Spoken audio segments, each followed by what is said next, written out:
my name is Rebekah Smith, and I am CEO and founder of a company called the Film Festival Doctor, and I work in the area of distribution. So we create for our clients successful film festival campaigns for their film and help them place their film in the right film festivals around the world. And we have two fantastic film creators next to me. We have Bunney from NOWNESS. Please, Bunney, introduce yourself and tell us about NOWNESS. Sure. I'm the creative director of NOWNESS, which is an arts and culture short-form video platform. It's part of the Dazed media group, where I also work as the editorial director, overseeing the operations of the whole company and all of our various platforms and print magazines that we put out. And my day-to-day is really commissioning and creating and curating different interesting video content, some of which we'll see tonight. Brilliant. And then we have filmmaker Saam. Hello, I'm Saam Farahmand. I realised today my surname sounds like Sarabande, which is kind of amazing. So true. And I didn't do anything on Instagram with the wordplay. But anyway, I'm a director and video artist, and I do music videos as well. And I kind of generally work with artistically led moving image in various fields. And one of the things I do is I make short films, and so the short film, which is kind of the first or second short film I've made, is what I'm going to be showing you guys tonight and talking through. It's something, it was a passion project of mine, and it was about a character that I was very preoccupied and obsessed with growing up, and I finally found a way to encapsulate his story in a little moment, and so, I'll be showing that and happy to talk about it in whatever way anyone would like. Brilliant. So, Bunney, please begin talking about NOWNESS. Okay, I'm going to put a timer on because I talk for too long. So that's a good idea. Just raise your hand if you're bored, and then I'll stop talking. Okay, so I guess the topic of tonight is how to market your film. It's a funny topic because it's not exactly how I think, but I think that really when we talk about kind of digital platforms and the kind of digital platforms I work for and help organize and commission for, really what we're talking about is a kind of marketing. There are places where you can actually put your film, you can reach an audience, you can communicate your work and your ideas, and you can hopefully use it as leverage to get more work and to create more ideas. So these guys, Saam can kind of speak more to the craft of filmmaking through the lens of his own work, and Rebekah obviously through the sort of film festival circuit. I sit sort of in between that, I suppose, because, as I mentioned earlier, I'm actually running these sort of digital platforms, NOWNESS being the main one that's servicing video only. So it's a different space, and a lot of the filmmakers that we feature on NOWNESS are, their work has already gone through the film festival circuit. Some of them have never sort of entered that circuit. Some totally exist outside of that. We welcome all of it, I guess, is the good news. Just for some context, the digital landscape of today, which I'm sure you all sort of intuitively know, but there's a number of different sort of categories for in terms of places you can actually put your films. Tonight I'll speak more specifically about short form and short films, which is its own kind of flavor and has its own challenges because there's not a huge market for short films outside of these kind of platforms. But obviously you have the kind of big guns, the streaming platforms like the Netflix and the Hulus and the Amazon.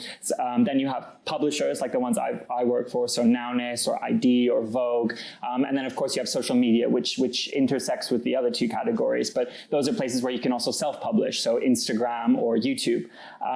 There's pros and cons to all of them. If you have a film and you want to put it out, it might be hard to get it in front of Netflix because Netflix is going to have its own process of how they acquire films and commission them, and they don't necessarily do that for short films at the moment. Publishers is a really good kind of middle ground where you can get a built-in audience actually seeing everything you do, because ID or Vogue will have an audience of millions across their collective platforms. But the challenge there is that often they want to commission their own content. So they're a bit more hesitant to accept something that you'll just send them blindly. Whereas social media can offer you the instant gratification of putting out your films immediately. And it's really been the driving sort of disruptive force of digital filmmaking that's actually allowing for people everywhere everywhere to have much more access and ability to actually not only make films, but get them seen. Of course, the challenge there is if you're just putting it out on your own platforms and you have a very small reach, how do you actually get it seen, other than hoping that it will go viral, as they say, and get picked up, which does happen. But for most of us, putting it out on our own Instagram is great for our friends or our collaborators to see. But I suppose the question is, what's the next step? How do we actually get it out there even further? And how do we make people know about the work we create, if that is in fact your goal? So NOWNESS is really the platform I work for most of the time. And obviously not all kinds of films are NOWNESS films. Not all of you make films or want to make films that necessarily are for NOWNESS, but I'll kind of speak to the specifications of what we put out on this platform because it's the one I know so intimately. But what makes a film right for NOWNESS? There's not really a clear answer. I have some that would play in the background. There's a real kind of vast landscape of films that we put out. Some are visual and weird, like this Maisie Cousins film that was actually designed for Instagram. We love to champion new talent, and we love to find the people who exist outside of the kind of grid of London, New York, LA, where a lot of filmmaking exists. Broadly speaking, these are kind of categories, and it's pretty much all of culture. But I think the one thing that really defines what a NOWNESS film is that it's a hybrid of two or more of these categories. So if something can kind of combine fashion with food or design with music, that's hitting a sweet spot of content, as we call it, that I find very, very interesting. I'm going to talk through a couple of case studies of recent things we put out, just to give you a sense of how it can work, and really to talk about the idea of what things we can do to extend a film's lifespan, or to create a campaign around a film. Because I think, again, you create this film, you put in all this effort, and then you put it out. You might go to film festivals, you might arrange to have some kind of screening event. But really, until you can find some sort of digital platform for it to exist on, you're going to limit the amount of people who can see it, which might not be a bad thing for what you want to do. But for a lot of people, they, of course, want to get their film seen. So really, when something comes onto NOWNESS, which is its own hurdle, but I think NOWNESS very uniquely occupies a space that doesn't really exist elsewhere, where we accept submissions. People send us stuff all the time. We put out a great deal of those submissions. And we also commission content. So people do kind of make their own films. They say, I've made this cool film and I want someone to see it, and they send it to us, and the whole team looks at it. We review almost every single thing we get, which is hundreds and hundreds of films. And we sort of talk about it, and we decide what feels like it's kind of striking a chord with NOWNESS, what we feel is going to connect with this specific audience. But I think what's really important is on our side, but also maybe sheds a little light about how you can start to think about the films you're making, is that really a film is one thing, but there's a whole kind of strategy that needs to be employed around it in order to actually make it stand out. Because let's say that you have the privilege of making a film in Hollywood with millions and millions of pounds behind it. Well, there's very rare instances in which one puts out a film in Hollywood and there's not some kind of marketing campaign, because you still need to get people to care about it. You still need to get people to see it. So a big challenge for us over the past few years, with the advent of social media being the primary engine by which we get people to care about the films we put out, is we've started kind of designing more bespoke campaigns around those films. So Survival Season is the most recent thing we put out. It was last week, actually. And really this was in response to the ecological issues we're facing right now. We wanted to do something that was about sustainability, that was about the scariness of the future, of the great stress that our Earth is under, and the uncertainty of it all. And we wanted, as we do, to ask filmmakers and artists to come up with creative responses to those issues. And so this is a kind of trailer for the season. I'll show you.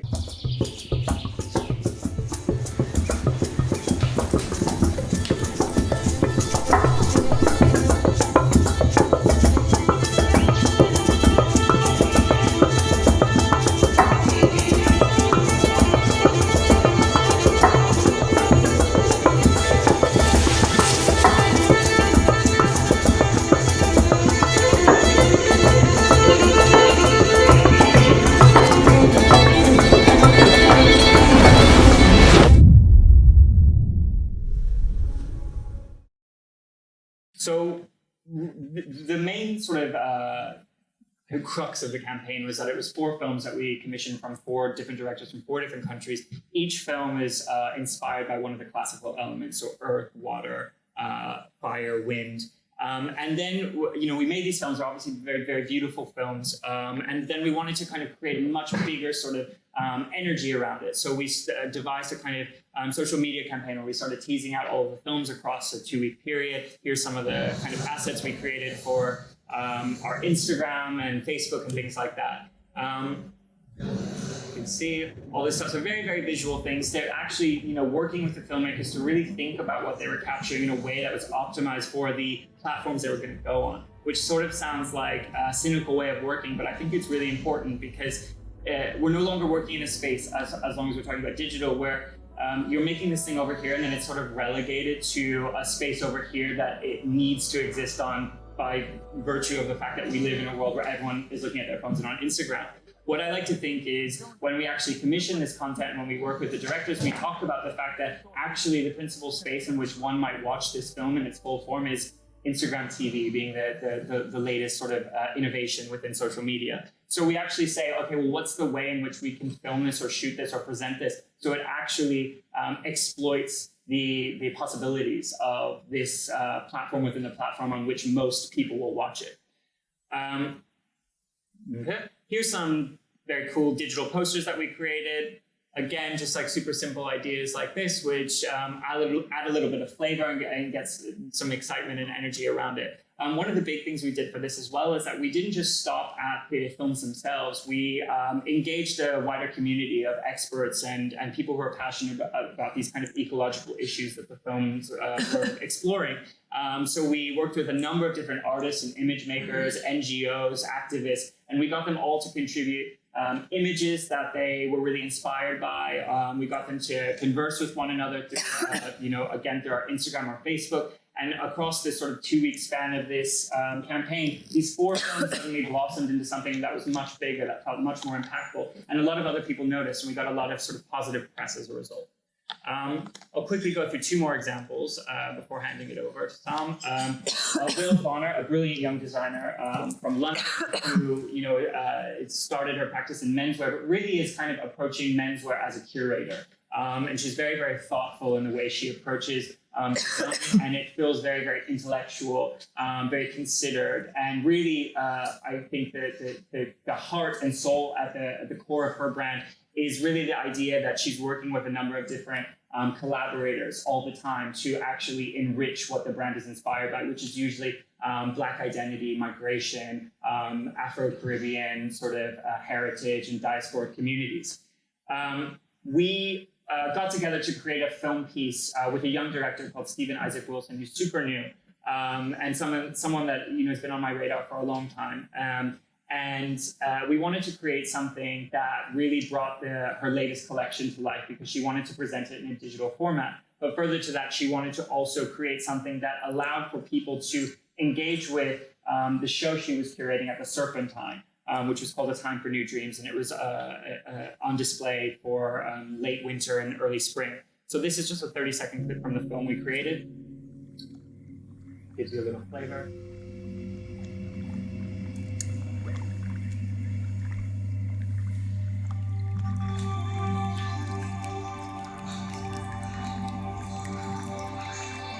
So this was actually filmed at the exhibition at the Serpentine. It's new footage, it's archive footage, it's live footage that's really trying to translate and transpose the mood and the identity of not only the brand, but the actual exhibition itself. But what was interesting about this is that the challenge was really, how do we create something online that translates what was happening in the real? So the way in which we did it is we did create this master film with Stephen, but really we actually unpacked it into its various components.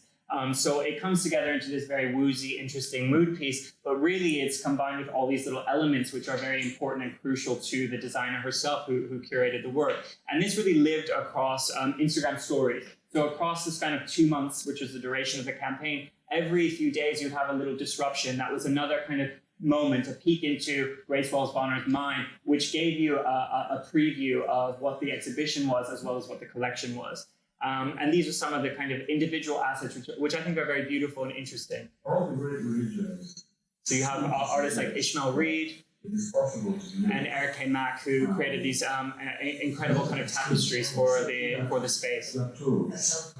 So you have something that at once is one kind of piece, but then also kind of works as these very individual pieces. And I suppose like I was talking about 5 years ago, there wasn't really a digital space that made sense for exhibiting something that was nonlinear, that was ephemeral, that was 30 seconds long, that didn't have a lot of context. But through the parameters of Instagram, which in itself does not feel like a particularly artistic platform, you're actually able to rise to the challenge of how you can present this very disparate creative work in a way that is quite interesting. And then the last thing I'll talk about is one of my projects that I directed, which was 12 Days of Performance. And this was really conceived as a kind of anti-Advent calendar for NOWNESS. We wanted to do a Christmas campaign that was celebrating performance, which was really the DNA of NOWNESS. Most of our work is about performers or people who perform or showing performances. So what we did is we filmed 12 videos with 12 different performers, and we released them as Advents, in the 12 days leading up to Christmas. So here's some of them. You get a vibe.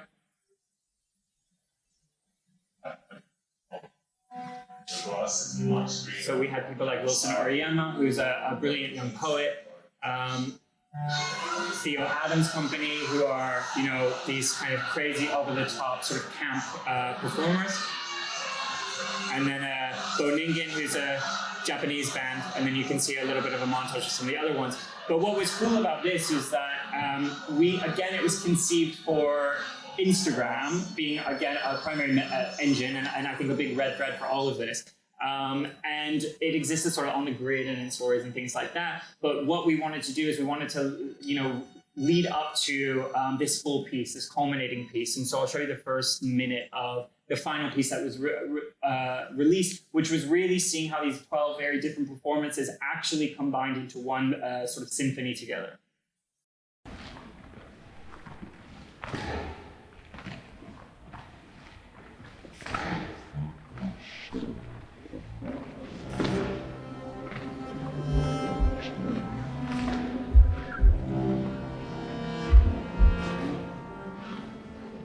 Every story I've ever been told, the grass is much greener on the other side, whether painted or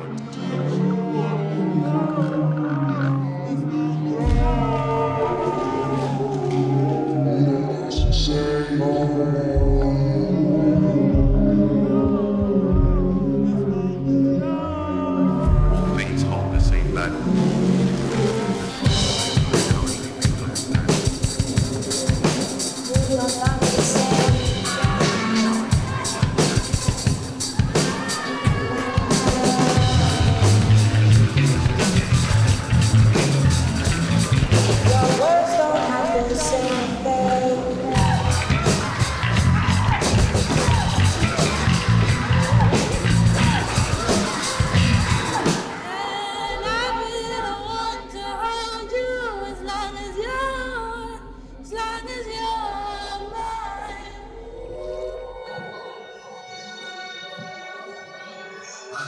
Cool. Cuts off there. It goes on.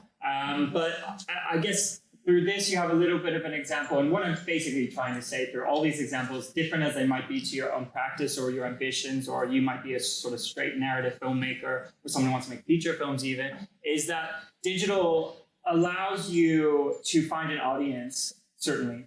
But more importantly, it creates these parameters, as I keep calling them, which can feel frustrating, but in fact allow for a kind of ingenuity and innovation in terms of how you can actually put something out there. Because when you put something out there, of course, it on its own might find its own audience. But often what it lacks is not only context, but a design. And really, when we're putting out any of this kind of content, on this particular platform, we're always thinking about not only what it is and how we can best present it and how we can best contextualize it and explain it, but who it's for and where those people are actually going to see it. Because without thinking of the end of the math equation, you can't figure out what the beginning is and make sure that it solves itself. So I'll end there, and I'm sorry, I'm sure I went over, but thank you.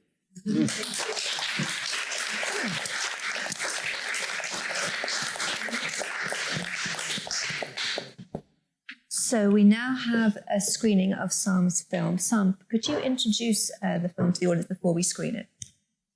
Yeah, so the short film is it's made in a very much a short film in the classic sense of the word. It's kind of interesting listening to Bunney talking because it made me realize how much I may also make work that Bunney has presented on NOWNESS and other platforms, and I've made work that exists in what is now the kind of far more fluid and freeform contemporary version of short form filmmaking. But this film is made very much in like the old school sense of the word short film. A kind of story told in a few minutes about a character based on the life of a character that I was who was an artist who kind of rose to prominence in the early 90s when there was a lot of interesting things happening in the UK around contemporary art. And he was part of an explosion of contemporary art in the UK that obviously artists like Damien Hirst and Sarah Lucas, who are also depicted as their younger versions of themselves in the film, were part of. And he was a very instrumental in that movement, but was always in a very unquantifiable, indefinable way. He was instrumental and quite key to this very kind of quite a sort of world-changing movement in art. Was quite different to his peers in both his artistic sensibilities and his personality. And after learning a lot about him and speaking to a lot of friends and who knew him, I learned that I wrote something with a writer that dramatized a certain thing that he did, which was metaphoric of his life as a whole. And so I think I'm talking way too much about it, which I should just show you the film maybe, and then we talk about it. Okay, sorry. Let's watch the film. We watch the film.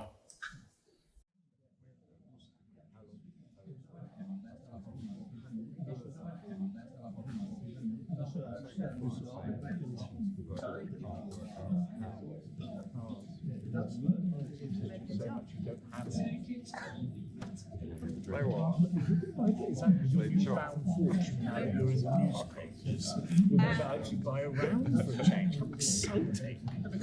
Would you be wanting a Guinness or a stout? The what? Some malt, right? What's that like? Malt vinegar? I love the way that you pay the characterization of the numbers. You see me as are you sorry for it? No, I just find it hilarious. You quite nice. No.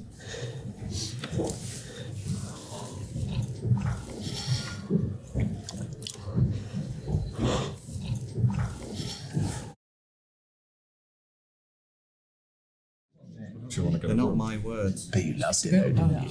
Of course I did. Of course you did. Piece about the exposition. Piece about you. Right. There's lots of posh words in it.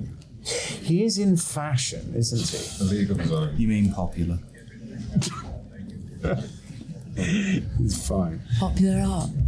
God forbid. But it's not art. That's the point, isn't it? Did you read it? Doesn't have any meaning. Does any of your work have meaning? I mean, isn't meaning meaningful to you, you meanies? Mean with your meaning. Has ever an artist been more mean with their meaning than you? Meaningless art. Sorry, it doesn't speak to me. If it did speak to me, what would it say? Sorry. I mean, it would say, I'm sorry, but so is your art. You do sorry art.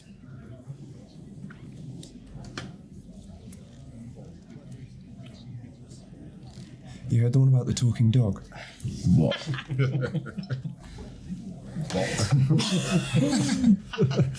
Oh, it's a good one. See, there was this dog, just an ordinary dog. Only one day, he turns to his owner and he says, "Hello." Hello, Waddington Galleries. Red Fan Gallery. Hello? Hello. Hello? Needless to say, the owner's stunned. He looks at the dog and he says, "Why on earth haven't you spoken before?" And the dog says, "I've had a lot on my mind." You see, I've been thinking, what religion am I? Carsten Schubert Gallery. Lillison Gallery. So he goes to see a Catholic priest and he says, "Why should I be Catholic?" What's this regarding? My phone just... This is Listen Gallery. "Because Jesus died for your sins," says the priest. The dog has a little think. I can't take communion. To eat of Christ's flesh would get me impounded. Now, luckily, there's a synagogue nearby, so Bernard he Jacobs. says to the rabbi, "Why should I be a Jew?" The rabbi says, Hello? "We're God's chosen people." Dog shakes his head. Hello? "Yeah, but I can't handle the guilt." Hello? So he goes to visit an ancient Egyptian temple, Salama Cairo. one of the oldest religions in the world. Bernard Jacobson? But it turns out they worship cats. Heads to a mosque. They think dogs are impure. He even imagines himself a Buddhist monk meditating on a mountain top surrounded by little birds. He gets more into chasing the birds than the Buddhism. Hello, Nicola Jacobs. Hello. Hello, Victoria Miro. Hello? Can I help you? Sorry? Can I help you, Nicola Jacobs? No? Nicola's out at the moment, I'm afraid. Nicola's out? Yes, but shall I get her to call you? What was this about? Sorry, I'm not sure I... Sorry, have you got the wrong number? Were you trying to get hold of Victoria Miro? You're talking to Victoria Miro now. You've just come through to Nicola Jacobs. You've called me. I just picked up the phone. Sorry, where are you calling from? I'm not calling from anywhere. Okay, well, this is the Victoria Miro Gallery.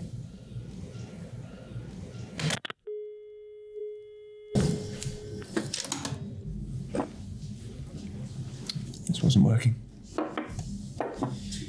He'd been everywhere, and nowhere did he belong. Dog's bereft, he's not sure where to turn. You're drinking the dog. He lost weight, all that walking.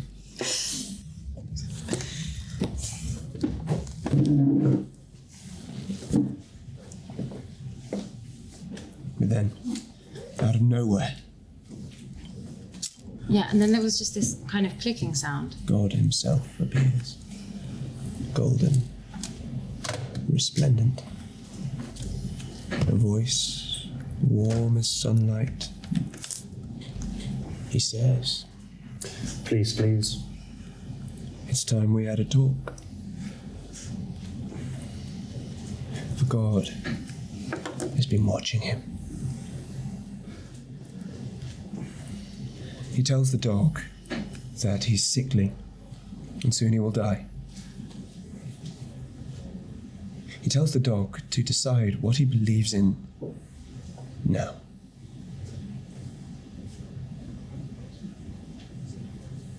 "You're definitely real," the dog asks you. "Up there." "I'm everywhere," God answers. Someone's listening. I don't think we've come through to the right house. Now, what will it be? What does he say? The dog. What does he say? He doesn't know. He says, "I don't know." But he has to.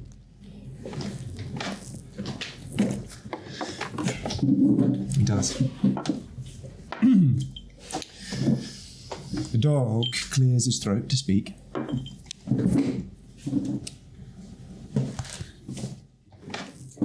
No words come out.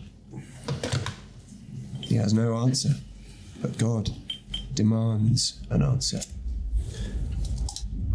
What will you believe in?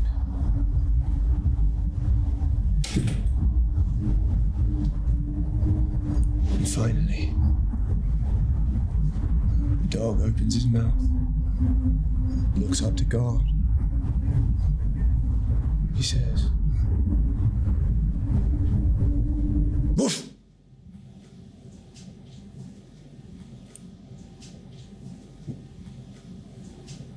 I don't. Woof! He says woof. But that's rubbish. Okay. It doesn't mean anything. No?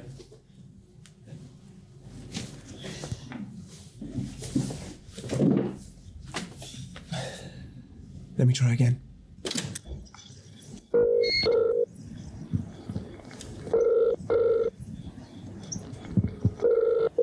Victoria Gallery. Gallery? Hello. Hello, Waddington Gallery? No, sorry, this is Victoria Mirror. Sorry, speak to. I think we have a cross line or something. I mean, this is the Victoria Mirror Gallery. You've just rung me. Oh, right. And that's Waddington's, is it? And it sounds as though we've got some problems this morning. Maybe we should just hang up and hope it goes. We've got some problems, I think. Yeah.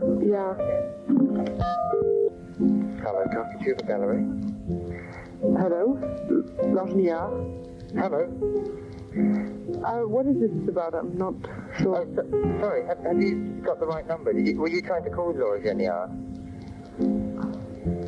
Hello? Yes. You talking to Longnier now? No, sorry, you've gone through to Carsten Schubert Limited. You've just called me, right? You've just called Longnier. Who's speaking? Hello, Miss Gallery. Yes, Waddington Gallery is here. Yes. Did you call? Hello? Yes. Were you answering an incoming call? Yes, you were. I think they're playing around with the, No, there is something very peculiar going on, and I think Mr. Waddington has already complained about it, because what is curious, it appears to be galleries. The gallery? Royal Academy, hello? Oh, Tate Gallery? Yes, hello? You rang me. I didn't ring you.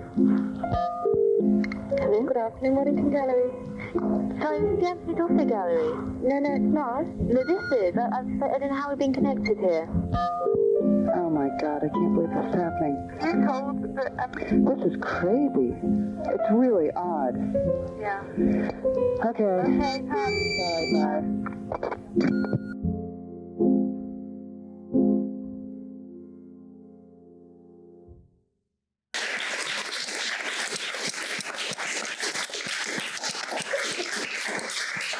Well done. That was really, really good. Congratulations. It was a brilliant piece. I like your lead actor. He was fantastic. Fantastic. That's Ben Kingsley's son, the lead actor. Fantastic.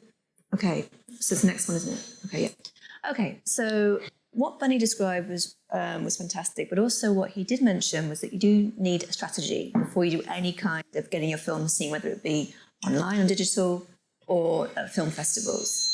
Now, film festivals are obviously different to NOWNESS because they're not digital. They are live events. I'm sure you know that. I'm just doing the basics here.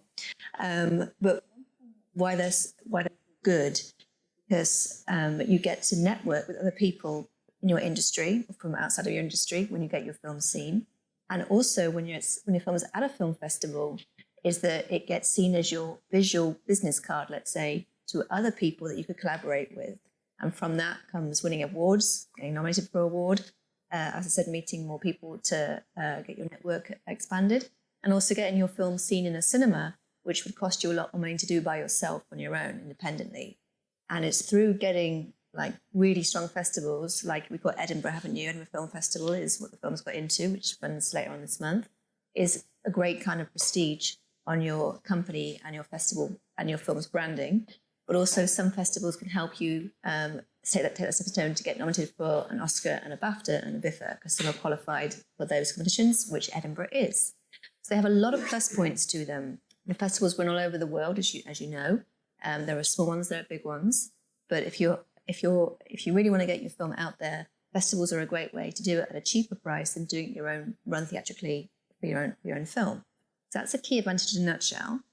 And the next thing is, before you submit, you must have a plan. I can't stress enough how much important it is to have a strategy, because there are like 4,000 or more film festivals around the world. Some are not good, some are great. But the reason, the way how that you manage to get through that sea is to figure out, first of all, is do you have a festival viable film? So I'll tell you more on what a festival viable film is, and I'm going to ask Saam a question that's quite important. So the first thing is, obviously, you have to make sure before we do any submissions to a film festival is that you do have a well-made film. Budget is irrelevant. It doesn't have to be made for $1 million or whatever. It can be any budget, no budget, high budget. It's all about making a film that is, first of all, professional. So obviously, good sound, good performances, and good editing, and a well-made, high-quality production values. But the key thing that really separates a festival film from a, say, mainstream and, say, commercial piece that you see on television or in the cinema is the story.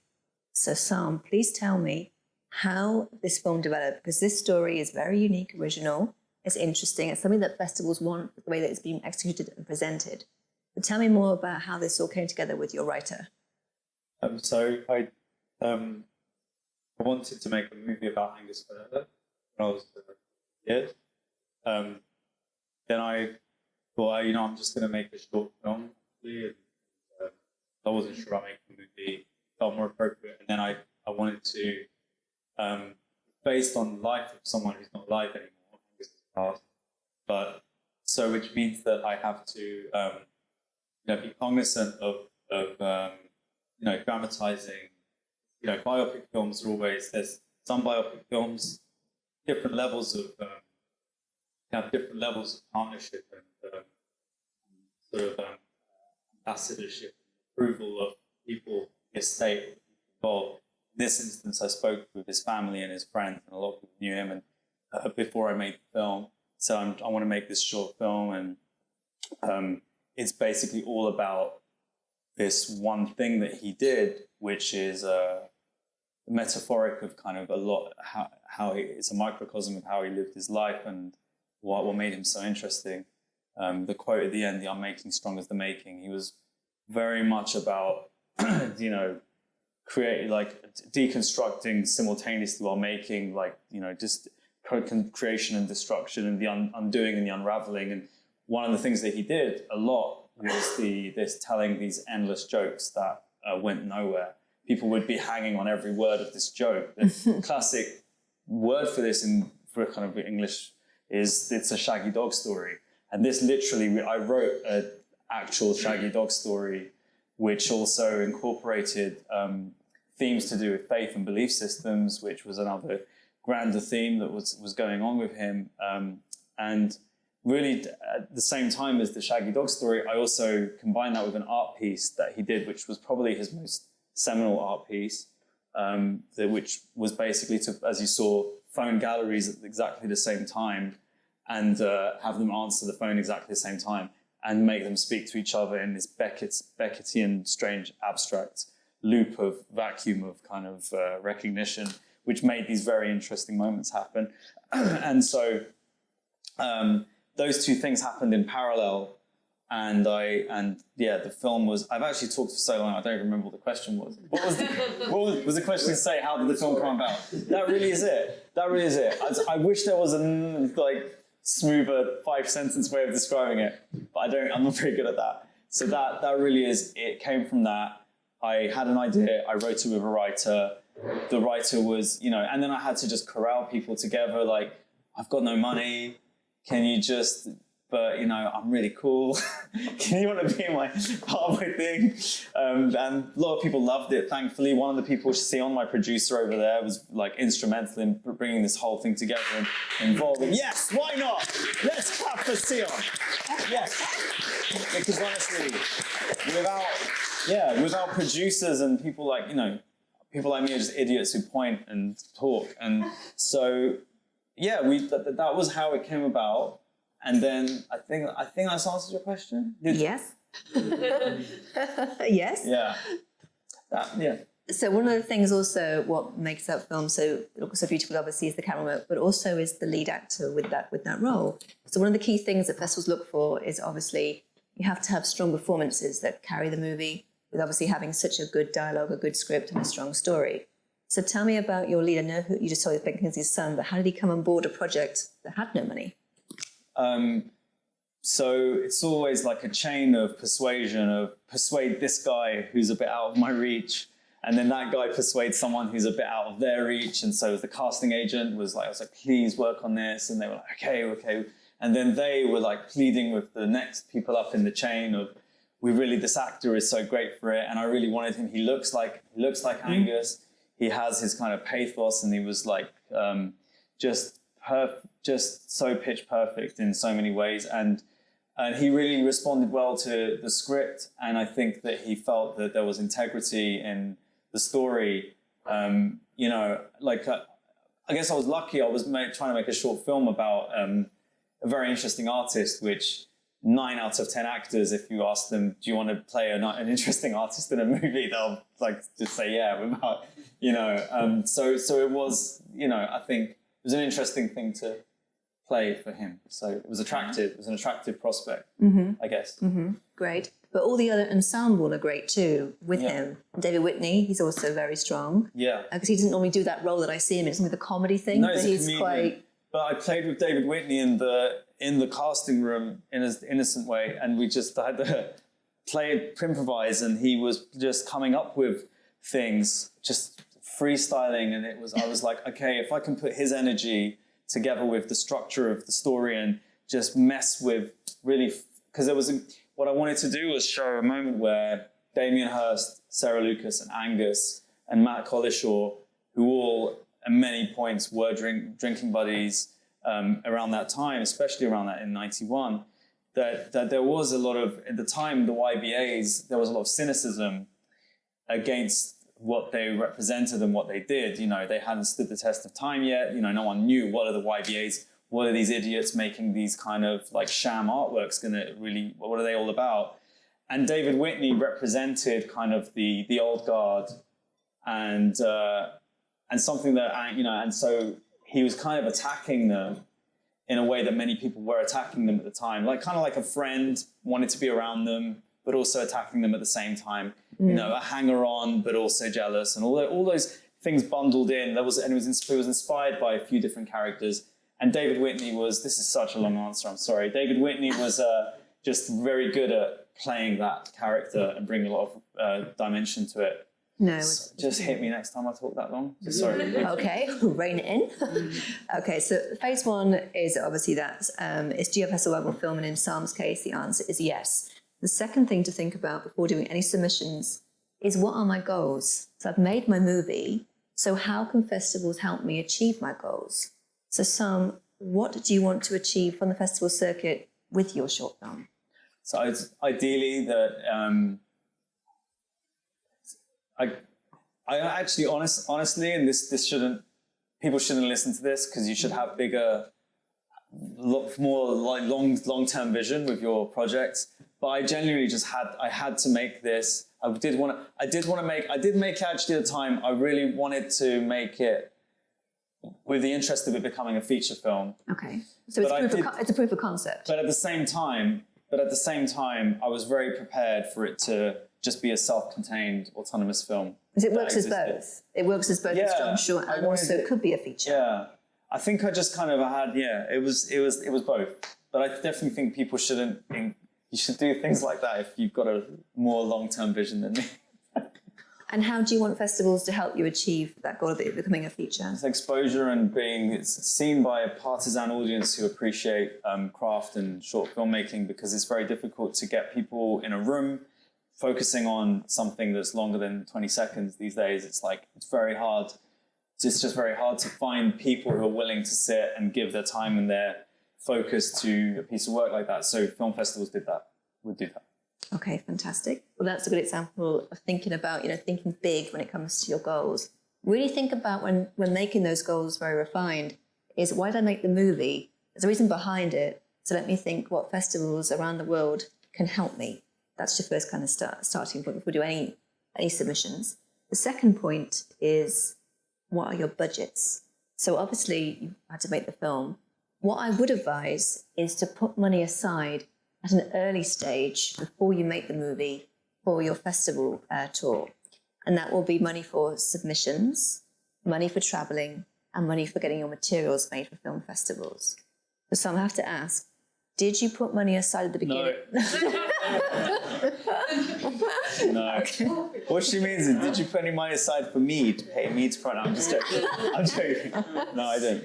No. Stupid me. Okay. But were you thinking of festivals during the early development stage, or that will come out? That will come later? I knew it would come. I mean, I didn't. I was pretty, I didn't know enough about, I hadn't met people like you or been to these talks, and I felt like short film world was a very sort of outsider realm of filmmaking. It was a bit of like kind of the joke of the film world, because people just didn't. Short films are kind of, it's very, there's obviously the BAFTA winners and the Oscar winners that do great things, but we're talking like the very less than 1%. It's not like feature films. There's a booming industry. Short films, there's no industry. So I didn't really have a vision or a plan. I didn't know that I didn't really know these avenues. Yeah, which is fine. Yeah. Which is absolutely fine. So you learn as you go along. Yeah. But obviously that short you have there is a very strong calling card for more people to help you get your feature off the ground. Festivals can help you with that. What I would say at this point is, when it comes to traveling to festivals, money needs to be put aside for that, but obviously go to ones that can help you achieve what you want to achieve, that will have the right kind of clientele there. So you can actually end up spending a lot of money on submission fees. So my advice there, Sam, is to not spend any more than $40 on a festival submission fee, and you'll find that what normally occurs with short films is a little bit cheaper. A feature will be more, because obviously it's a feature and it's longer for them to watch, and it's different kind of filmmaking.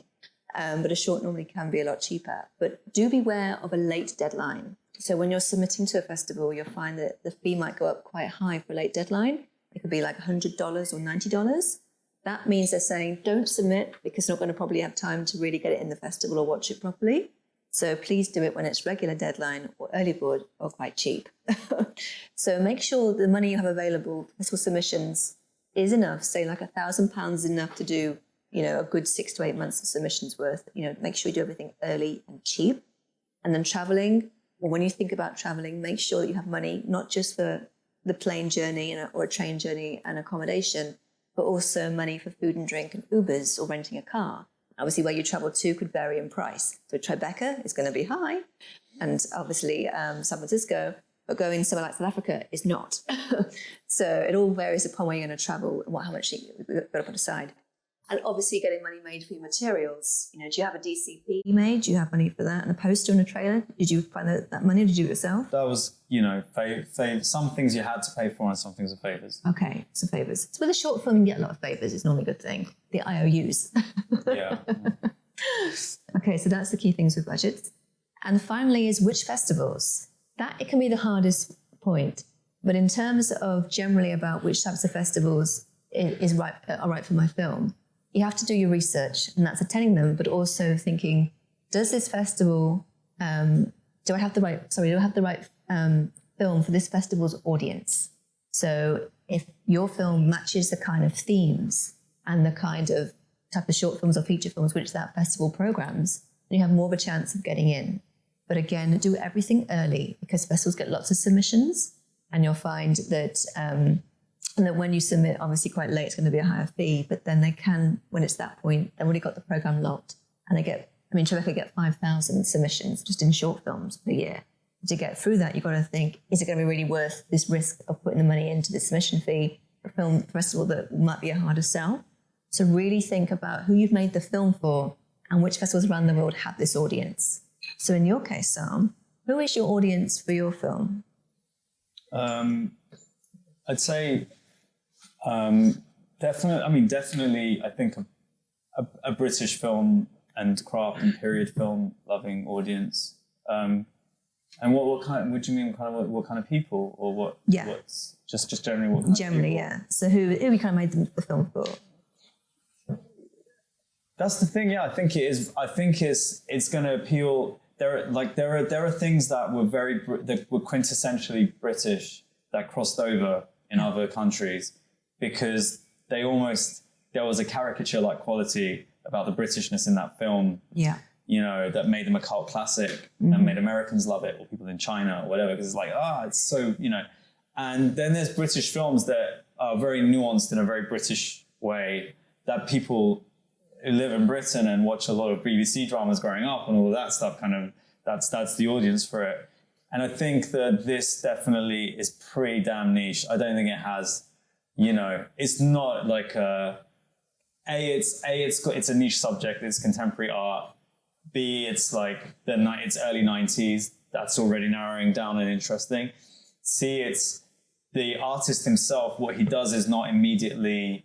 It doesn't have the immediacy of Jackson Pollock discovering a drip and everyone and that being a cinematized moment where people can go, oh shit, yeah, I get it. Oh, like the drip painter, yeah, like it's not. But there are cinematized qualities to what he's doing. I hopefully dramatized it in a way that made it entertaining, but yeah, all of those things get the audience like narrower and narrower and narrower and narrower. Hopefully, this is it. This is my audience. This is the audience, yeah. I'll take that. As long as you'll follow me on Instagram, I'm fine. That's all right. One thing I did notice, because Saam emailed me the festivals he had sent the film to so far, and one thing I noticed was that he had submitted to quite a lot of, say, what we call general film festivals, those that show feature films, short films, documentaries, music video. So for example, the Edinburgh Film Festival, they're not just short films, obviously they're all types of different films and also now VR. So what I would say is with a film like that is very niche, but also very strong, is to also really explore with your strategy the niches that you have catered for. That being doing more festivals which are short film focused festivals of a higher tier but also a high caliber, and also those focusing upon biopics, art and culture, and also those festivals which focus upon drama, so how the actors perform, they actually showcase high and strong performances. There's a lot of niches there, but one thing I did see, Sam, was that you had in quite a lot of the more general festivals, and by really incorporating for a short film focused festivals will certainly help you get more results, because with a festival that's more general, their short film program tends to be obviously a lot less amount of shorts screened than at a short film festival. So it sounds like common sense, but it is important to really do the submissions and get your niche really get your niche honed in so you can get the best results possible. So you're saying my producer submitted to all the wrong festivals then? No, no. She did some very good ones, the right ones, but we need more short film focused festivals in there to really get the best we can for the film to get more screenings. Yeah, there are some platforms which pay for acquisition. So I don't know all of them. The bad news is there's not that many places for it to go. Short, as some kind of alluded to, the short film is usually at its best a kind of a tool to move on to a feature or to do more projects. The good news is that, as I said, there's places you can put it without having to pay at all, meaning social media or wherever a lot of these platforms I was talking about. Not all of the platforms pay for it. So, for instance, NOWNESS won't necessarily pay for something they acquired, something that's submitted to them. In some instances, they will, but it'll be very small fees, probably not actually enough to make your money back on what you invested in it. There are other platforms which do much more actively and significantly pay for the films, but it's still relatively low budget. So, for instance, I know that like the New York Times pays for the films they acquire and put out. I know that some more sort of broadcaster-led platforms like Channel 4 or the BFI was doing it, although I don't know if they're still doing it, Canal Plus in France, those all have sort of infrastructure and schemes, I guess, where they have budget set aside to actually pay for their acquisitions. But again, what you'd be looking at is relatively modest sums of money, probably sort of tokens, rather than something that's going to set you free to make your next project. And also, most of your options, in fact, don't pay at all, and then, not to be extremely disparaging of this, but also a lot of platforms don't accept submissions. So it's challenging, but hopefully, at the very least, the advent of digital means the advent of visibility in a much more democratic fashion. So you can get people to see it, which is actually the most important thing. And once you get people to see it and you get a really good response, then you're much more likely to be able to get money for your next project.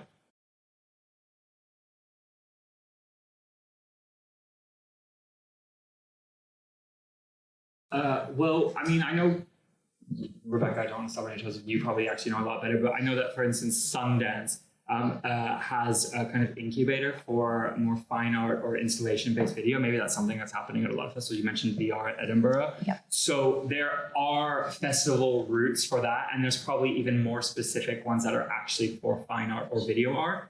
And there likewise will be institutions and galleries which are actively acquiring that kind of work because there's a huge interest in that in the art world. Not to constantly plug NOWNESS because it's definitely not the only place you can go, but I will say that one of the things we're launching this year, which is very much connected to my own passion for video art, is we're launching a new experimental film channel within the channel. So it's really a place that's about non-narrative, non-linear, experimental, craftsmanship through moving image content.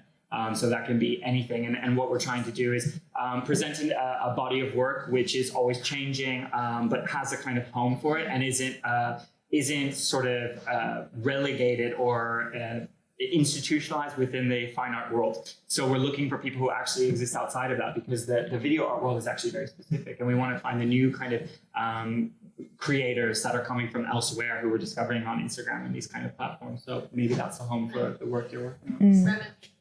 Yeah. Yeah, and there is a whole niche area of experimental film festivals just focusing purely on films that are like that.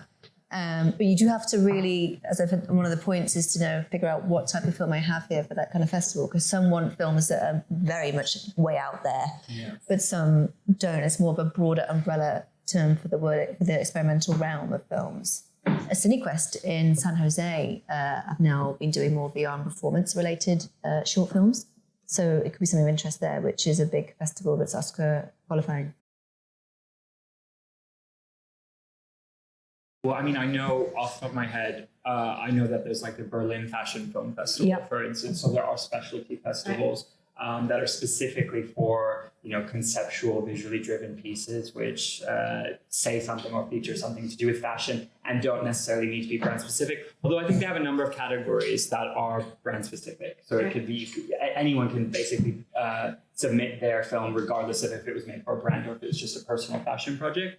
And you talk about Wales Paul, and we talked about that very early. She's been doing incredible films really early in her career. It was definitely part of her language, as well as the collaborating with filmmakers. In the same time she was developing her brand. Absolutely, yeah. And I think that's a really great sort of example of how, as a filmmaker, you can also approach things. If you are someone who knows that you want to work in fashion, and maybe the end goal is to be able to continue to create work that you're passionate about, but fund it from by working with brands, which is how most of us do work, or better yet, create something that you're super passionate about that is totally artistic, that is also funded by a brand. When the two connect, it's brilliant. Then the best way of starting is to make stuff, to make images, to produce videos, to show what your interests are, and to then start to work with different fashion creatives to help elevate that. So you might be a student at Central St. Martin's and you know that you're really interested in moving image as the primary means by which you express yourself, and you partner up with a fashion student or a student, one of your artists here, and you work together on a fashion film. There are platforms for that. There's the IDs and the NOWNESSes who do put things like that out. But also, again, if you're collaborating with Central St. Martin's, they have their own Instagram that they put things out on. You can get everyone to sort of cross promote it across all of their own channels. You can have a screening event here. There's a lot of options to get it out there. And as soon as I see something like that, regardless of if you're a 20-year-old student or retired and an icon of the industry, I'm equally interested and excited by ideas and possibilities. And I can see something that's very rough and recognize that there's a lot of potential there. If you can figure out what the most important, the most valuable element of your film is, the bit that's going to really make it come together, which may be the protagonist, the person, that it's a character that you need in it, or it may be, a certain designer's work, or it might be a certain cinematographer who's really captures things in the way you want. If you can kind of really figure out what it is that is the main element of what you're doing, and just focus because inevitably that will be something that's not just alluring to you, it's going to be alluring to other people as well. If you can find a way to just bring that one very attractive, important element on board, but by persuading them with how great your concept is, and of course flattery as well helps, saying that they are the only person that you could do this with, then just having that one key person can draw in the other people after that. Even if it means you have to kind of use a bit of your resource just to get that one person, then you can kind of it's less to get everyone else on board, because they all also want to work with them, and you, of course, as well. But you've made like a mini, by bringing one person on to your thing, you've already created a mini project, and that has a magnetic quality to it. Absolutely. What I really needed was a producer. I'm not just saying because she's in the room, because it is because, I had needed a producer. My ideas were I knew exactly what I wanted to do, but I just didn't know I didn't know who would jump at my project. Like there are people out there, if you have the time and you go around and you speak to every single person, one of your peers in colleges and postgrads and people who are on this circuit and doing things, you will find the people who are like, holy fuck, this is exactly the kind of thing I'm trying to do, and I don't have any projects. None of my projects are like this, and I'm so sick. I've been doing this shit for the last 6 months. I've been doing videography for this fucking small startup, and I hate it. I've been dying to do this project. And, but what I didn't have was I didn't know who those people were. Sion's a producer, and she works, and at every level, you have someone like Sion, a producer at every level. And these producers at every level are working constantly with numerous people. They're working constantly with set designers at every level, with lighting people at every level, casting people at every level. And they know from having these dealings with all these people, they've got in their head this kind of map of ambition in London, and they can kind of see your project and go, I know, Sion was like, I know who has to do the art direction for this. I know who needs to be the DP for this. I know who'll jump at it, because she knows that person has had these frustrations. So I would say, when we're talking film, which is a multi-headed beast, like Bunney's saying, it doesn't have the immediacy of a painting. You need people, this team. You need this team. The best way to get a team is find the people who are constantly working with teams. And that doesn't mean you have to know someone who is a high-end producer making like massive pop videos and commercials and things. Those people have got assistants. They have like young assistants who are trying to come up, who are like 22, 20, 24 or whatever, and they're just like you know, they're working their arse off like till 1 a.m. every night on those jobs, but they're the ones who are doing all the phone calls and dealing with all the crews. They're the ones who have the black book, the numbers, the emails. They have the map in their head. So if you can find, if you're filmmakers, if you can find those young producers who are waiting for someone to come and say to them, I want you to make my thing. I want you, I believe in you. You're not ready to be a proper producer yet. Then they will do the, you know, they will fight to find you the team that you need to put around you. There's someone at every level who's hungry and ambitious, and if you can locate them and then make a little mini team, mini project, then it grows, it snowballs from there. There's more unions for production than there is for directors and artists. You're not really as protected. For example, music videos have never had a union for directors and they get ripped off all the time. So a group of directors US have now come together and developed this, started a union. It's like in its very early stages. Right now it's like a giant email group thread with all the directors anyone ever knows. And you pay a little bit of money each month, a little donation, you go to talk. It's in the very early stages, but in 2 years' time, that might be a union. But there isn't really a directors, producers are protected, but not really. Well, Sion might know the answer to it. Is Back 2 still going? Yeah, Back 2? I don't know. Yes, it is. Yeah, okay. Yeah, as producer, yes. Yeah, well, there's Back 2. There is Directors UK, but I'm not sure if that's in terms of like a union in terms of protection, but collaboration at least. There's other avenues. I mean, normally you'll find that in the UK, it's through word of mouth recommendation. So, you know, someone's saying to find a DOP, and then you have a friend that then knows several that they can trust to work with. So you feel like you're more like protected. You got recommendations by someone that is good to work with and someone who isn't. There is like the UK, I think it's called the Production Guild. There's the knowledge which I got free today from the Media Production Guild. There you go. There you go. The knowledge, which is that. And See me after. then we get work from you. There are like forums and things like that. There's like Facebook forums and stuff where everyone kind of goes to find crew and different people that they're looking for, especially for smaller projects. There's a specific one, sorry to ask Sion again, but there is one, right, for production. Yeah. That's it.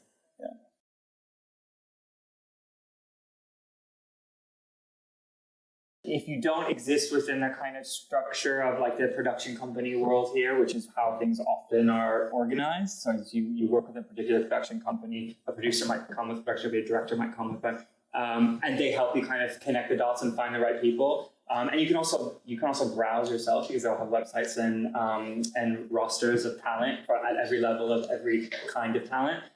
Then really the way it happens is exactly how it was explained, which is through this kind of word of mouth. You meet one person and they pay it forward, and you're introduced to 50 more. I think without being like cynical and talking down on just cold calling thingy, it like the reality is it doesn't like, because I've been there myself. I mean, a little bit further back, but I still have friends who are doing that, and it really is like there has to be some with even if it's just you talk at a party. Yeah. Or whatever. It could be it, but it has to be, it's just very hard when it's just, and although, like you said, where the work is immediate and it resonates, and if you see it, so what's really good is being really specific if you're cold calling, but like what you're talking about is just getting general people together who haven't got a body of work where you can say, hey, I saw that thing you did, and the way that you work with botanics is exactly what I'm trying to do, because then they'll be like, oh, I'm really interested, you sound like a kindred spirit.